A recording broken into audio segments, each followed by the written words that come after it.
So today we're starting week 4 of the Weaver's Journey. I'm going to be reading the Divine Mothers from her book of Illuminations, number 4. We are a reflection of the Divine Mother.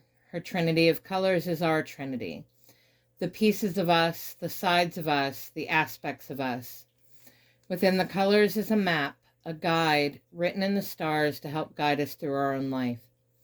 She is the Lady of the Bones, so we can see ourselves reflected back in her. Not the surface distractions rulers use to divide, but the core of us where we can all see our unity. Strip away the skin, strip away the culture created by people, strip away the show of wealth or poverty, strip away the mask that we dress ourselves in to change our surface. Strip away the conditionings of others. What we find are the bones, the foundations of us, who we really are, and the true potential of the soul's journey. No more can the broken world divide us, for we have taken the vision others created, the distortions they have used to suppress us, the fear they have used to control us, stripping them all away, unearthing our true self, and seeing our reflection in each other.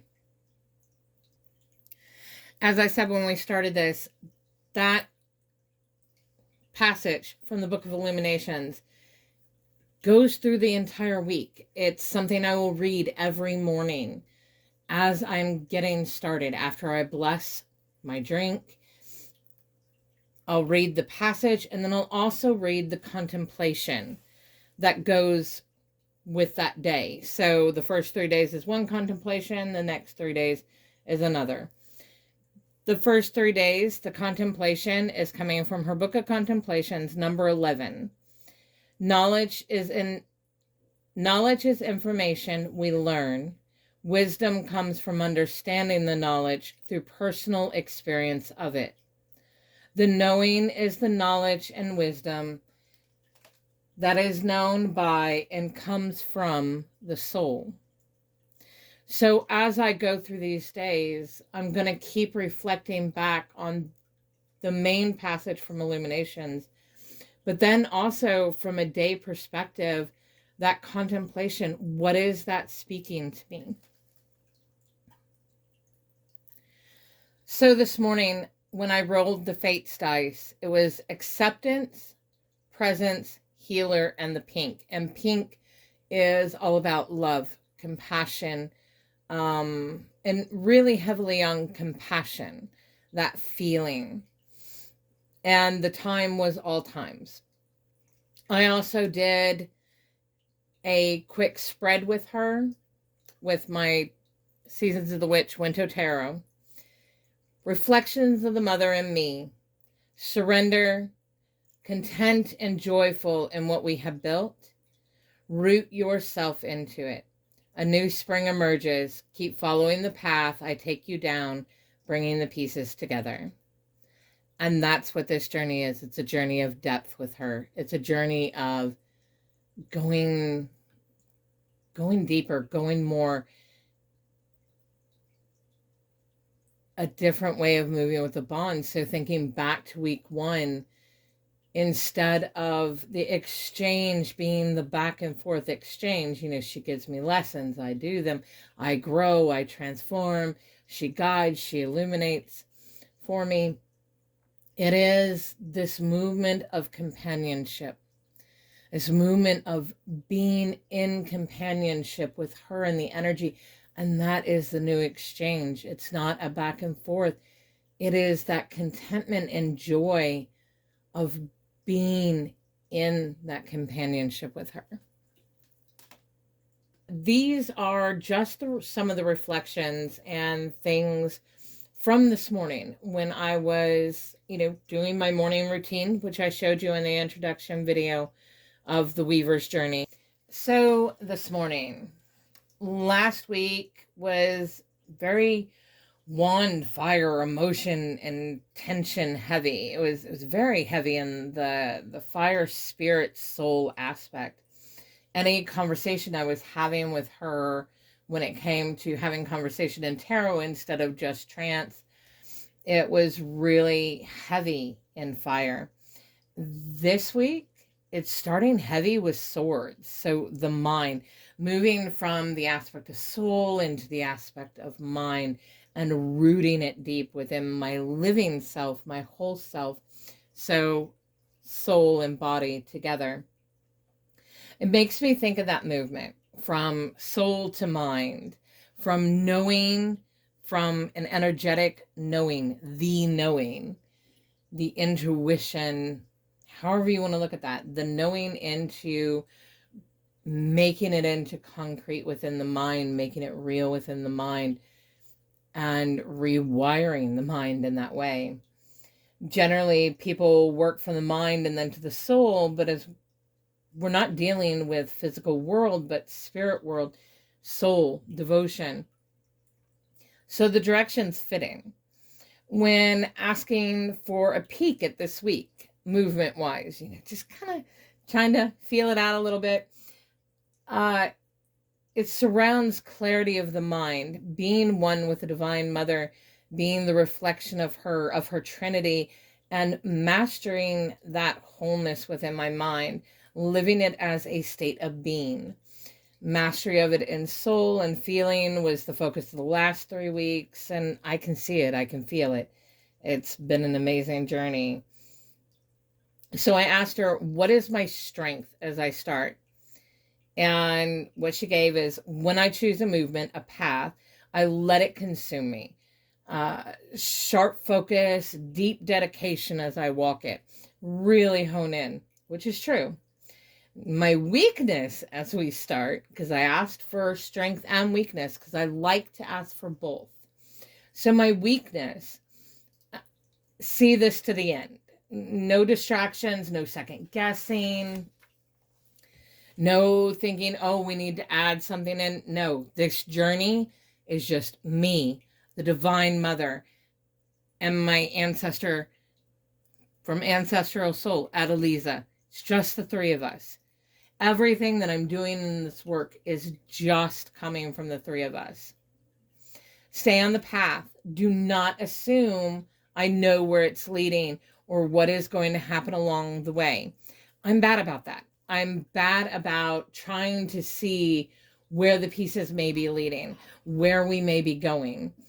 And I make assumptions in that. And when I do this, I also know, I know my mind does this. My mind tends to start to try and steer it that direction. And she knows this about me. Your guide is going to know everything about you. They're going to know how you do this. And she always shuts it down real quick, takes a sharp curve. And I'm just like, wow, I'm lost. I'm not lost. I tried to force things one way. She's bringing it back to where it should be. So really just taking it day by day, staying in the present, in presence. So being in the presence, being present in the presence.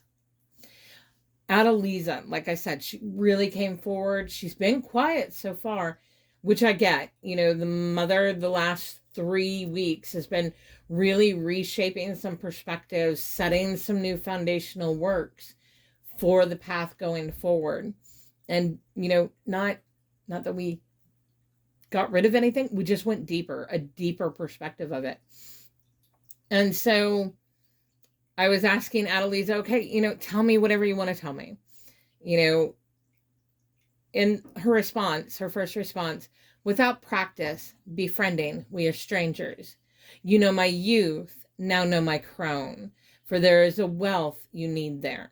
So a lot of my journeying with Adeliza, not just from, historical aspects and what I could find story-wise about her and all that, but just my trance journeys with her, my spirit walking with her, and my time walking with her.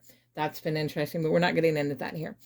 But they have really given me a sense of who she was in her youth, who she was in her younger years, especially, you know, when she was in mother mode, when she was in, when she was still married, all these things. But I don't really have a lot about her from the context of her later life. So after her husband died, after she moved into a new part of her life and being, and so her crone era. So I think we're really going to be getting into that. And with that, there was a whole candle spell that, you know, we did this morning. We're bringing together. I've got it going on my altar over there. And focusing on the mother of death and rebirth, because that's how she saw the Divine Mother, was the mother of death and rebirth. And that's how I see the Divine Mother too. I just have more context as well. And she probably does too. I just don't know yet. Two things, as you said, are going to be really important right now. So candles and the aspect of light and candle and movement of the candle, and incense. So that's why I'm burning frankincense and myrrh. She wanted this scent instead of the copal, which is one that I normally burn when doing spirit work, any type of spirit work. But again, she's ancestral soul. So she is part of me already and lives within me. She is, you know, one of my past lives. And so that different connection than spirit. And she wanted this. So this is what we're doing. I guess frankincense and myrrh are going to be around for a while.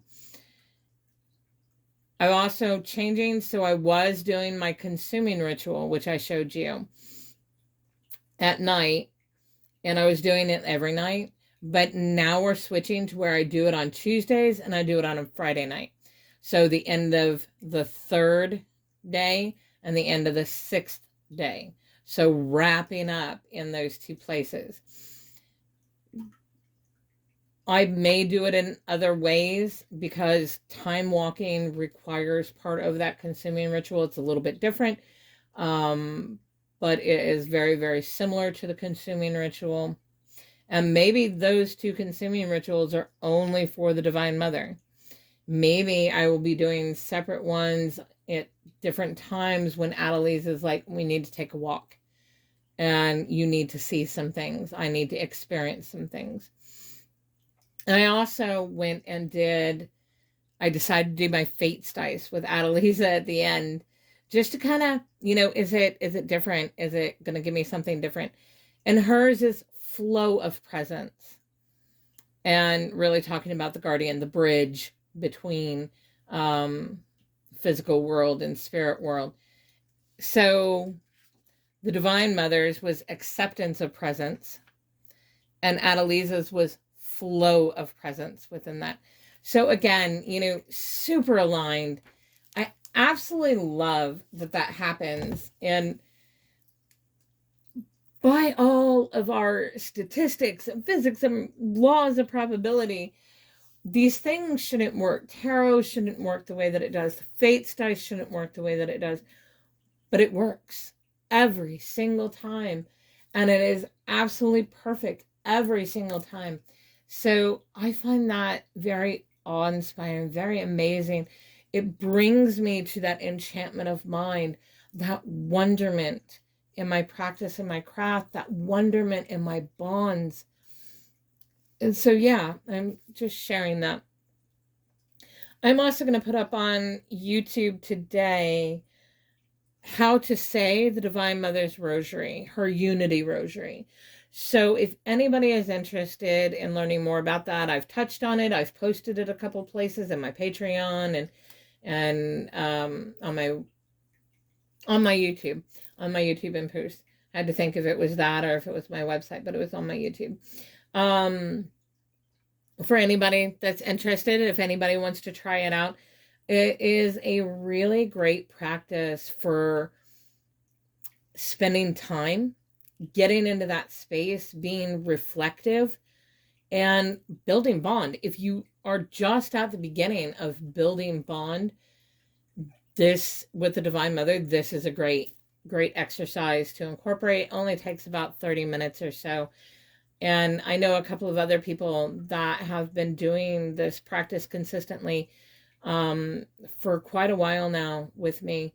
And the experiences they have, how that feels to them, and they're just building bonds. So you can see their bond growing through the practice, which is really cool. Anyway, that's it. This is day 1.